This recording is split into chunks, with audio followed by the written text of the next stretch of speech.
jazzy tune while waiting for the water to boil. And though he couldn't remember the words, it was this very same tune that the man whistled now as he made his way to his office building. Outside a cafe where people entered only out of desperation and stayed only out of habit, a waitress glanced at the passing crowd but could not pick out the Whistler. She lifted the dirty dishes, smears of ketchup warmed by the lingering legacy of an omelet, and laid them in a stack on her forearm with the grace of a circus contortionist.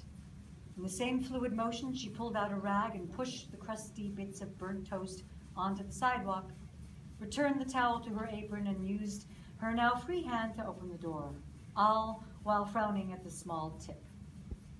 With her once youthful countenance crumpled and her ebony hair tarnished silver, she did not earn the same amount of money as before, but she continued working there to pay for her son's college tuition.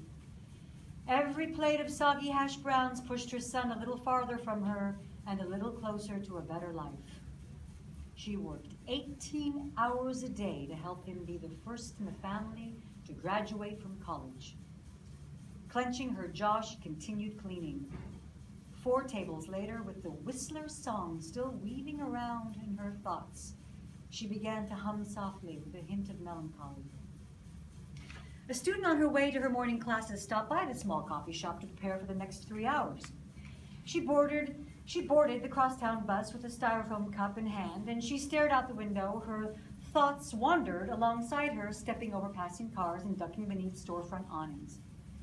As she shouldered her bag and exited at her stop, she wondered when she would start living again for herself, and if she had ever really lived for herself in the first place. A strand of consciousness echoed in her head with a disturbingly similar cadence to that of her mother's, reminding her that an education would help her to be happier in the future. But for now, she felt numb with ambivalence, occasionally interrupted with a vague sense of displeasure.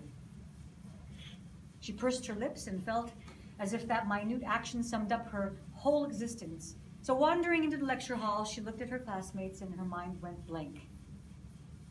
3 hours later, upon exiting, she began to hum a jazzy tune to fill the voice and the void in her head. When she realized what she was doing, she could not figure out from where that song had come from. The professor jogged by in a rush, trying to check his watch without stumbling.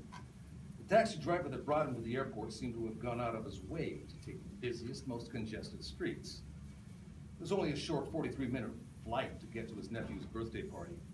But the idea of tardiness filled him with dread, for who knows how many birthdays he would be around to celebrate. He was almost 59. And that was already a few years more than his father and his grandfather had lasted. He broke into a run. Once the plane touched down, he went straight to the party, taking only a quick break in the airport's bathroom to wash his face.